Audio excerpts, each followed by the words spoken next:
नमस्कार। आज हम एक ऐसे शब्द पर बात करने वाले हैं जो अक्सर चर्चा में रहता है और जिसे लेकर काफी कह सकते हैं गलतफहमियां भी है। जिहाद। कुरान के संदर्भ में। हाँ, बिल्कुल। कई बार लोग या कुछ संगठन इसे अपने खास मकसदों के लिए अलग तरह से पेश करते हैं। तो आज हम कोशिश करेंगे कि जो जानकारी हमारे पास है उसके आधार पर सच्चाई क्या है और भ्रम क्या है इसे समझें। बिल्कुल, और ये जरूरी भी है। देखिए, किसी भी शब्द को, खासकर अगर वो धार्मिक संदर्भ से जुड़ा है, तो उसे सही मायने में समझने के लिए उसकी जड़ें, उसका संदर्भ वो जानना बहुत जरूरी है, वरना मतलब बदल जाता है। हाँ, वरना गलत मतलब निकालना बहुत आसान हो जाता है। अच्छा, तो सबसे पहले यही शुरू करते हैं। जिहाद शब्द का मतलब क्या है? ये अरबी के ज ह द से निकला है ना? हाँ, ज ह द। इसका मतलब सिर्फ लड़ाई नहीं है जैसा आमतौर पे समझ लिया जाता है। इसका असल मतलब है कोशिश करना, संघर्ष करना या कड़ी मेहनत करना। तो ये एक व्यापक शब्द है। बहुत व्यापक। इस्लामी सोच में देखें तो इसके कम से कम दो मुख्य पहलू माने जाते हैं। एक है जिससे बड़ा जिहाद या जिहाद अकबर कहते हैं। अच्छा, वो क्या है? वो है अंदरूनी संघर्ष, मतलब अपनी खुद की बुराइयों से लड़ना, अपनी नफ्स पे काबू पाना, खुद को एक बेहतर इंसान बनाने की कोशिश करना। इसे असल और ज्यादा अहम माना गया है। और दूसरा है छोटा जिहाद या जिहाद असगर। ये बाहरी संघर्ष है। ये तब सामने आता है जब किसी समुदाय पर जुल्म हो रहा हो, अन्याय हो रहा हो और अपनी हिफाजत, अपने बचाव की जरूरत पड़े। लेकिन ये बचाव वाला पहलू भी शर्तों के साथ है ना? बिल्कुल, यही अहम बात है। कुरान में जब भी इस बाहरी संघर्ष यानी क़िताल या लड़ाई की बात आती है, वो खास संदर्भों और बहुत सख्त शर्तों के साथ आती है। यूं ही बेवजह अनियंत्रित हिंसा का समर्थन कुरान नहीं करता। हाँ, जैसे कुछ आयतें हैं। आयत 2.190 कहती है कि लड़ो उनसे जो तुमसे लड़े, पर ज्यादती न करो, अल्लाह ज्यादती करने वालों को पसंद नहीं करता। सही, ये बिल्कुल साफ है। लड़ने की इजाजत सिर्फ बचाव और इंसाफ के लिए है, जुल्म या अत्याचार करने के लिए नहीं। और आयत 22, 39, 40 भी है, जहां उन लोगों को लड़ने की इजाजत दी गई जिन पर हमला हुआ हो क्योंकि उन पर जुल्म हुआ। हाँ, और साथ ही ये भी याद रखना जरूरी है कि आयत 2.256 क्या कहती है? ला इकराहा फिद्दीन, मतलब धर्म में कोई जबरदस्ती नहीं। तो ये एक बुनियादी उसूल है। बिल्कुल।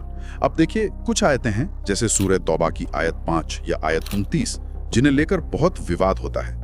उन्हें अक्सर तलवार आयतें कहा जाता है। हाँ, उनका जिक्र आता है। लेकिन उन्हें उनके ऐतिहासिक संदर्भ में समझना बेहद जरूरी है। वो आयतें खास ऐतिहासिक स्थितियों में खास समूहों के खिलाफ उतरी थी, जैसे वो लोग जिन्होंने समझौते तोड़े थे या जो हमलावर थे। मतलब वो हर किसी के लिए, हर समय के लिए एक आम हुक्म नहीं है। नहीं, बिल्कुल नहीं।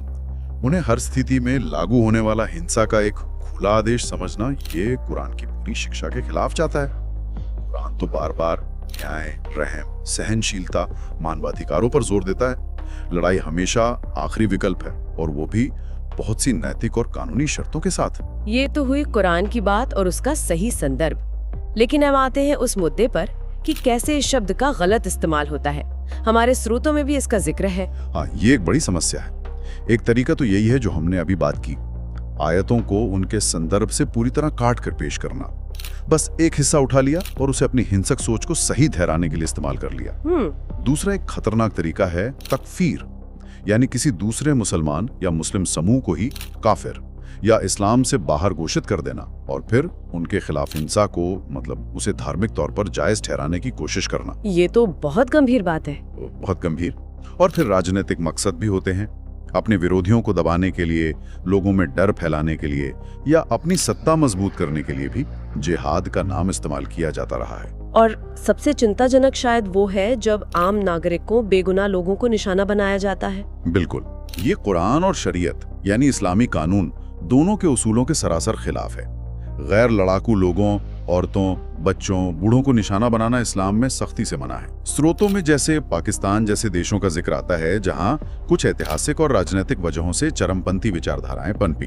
हाँ, लेकिन ये समझना बहुत जरूरी है कि ये चरमपंथी सोच और इस्लाम या आम मुसलमानों का धर्म, ये दो अलग अलग चीजें हैं।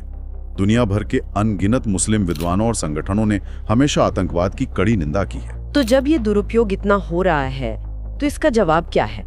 क्या स्रोत कुछ समाधान या रास्ते सुझाते हैं? हाँ, कई इस्लामिक विद्वान और आधुनिक विचारक साफ तौर पर कहते हैं कि जिहाद का असली मकसद न्याय और इंसाफ कायम करना है और बेगुनाहों को निशाना बनाना हरगिज जायज नहीं। और समाधान के तौर पर? समाधान के तौर पर कई बातें कही गई हैं। सबसे अहम है सही शिक्षा और धर्म की सही संदर्भ के साथ व्याख्या, मतलब कॉन्टेक्चुअल तफसीर जिसे कहते हैं, ताकि लोग गुमराह ना हो। बिल्कुल।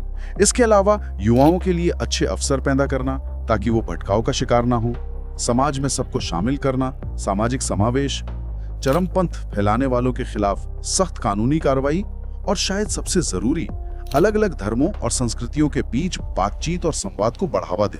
तो अगर हम आज की बातचीत का सार निकालें तो कुरान में जिहाद का जो मूल अर्थ है वो अंदरूनी सुधार और बाहरी दुनिया में अन्याय के खिलाफ बचाव के लिए एक संघर्ष है। हाँ बिल्कुल, ये अंधाधुंध हिंसा का बुलावा नहीं है।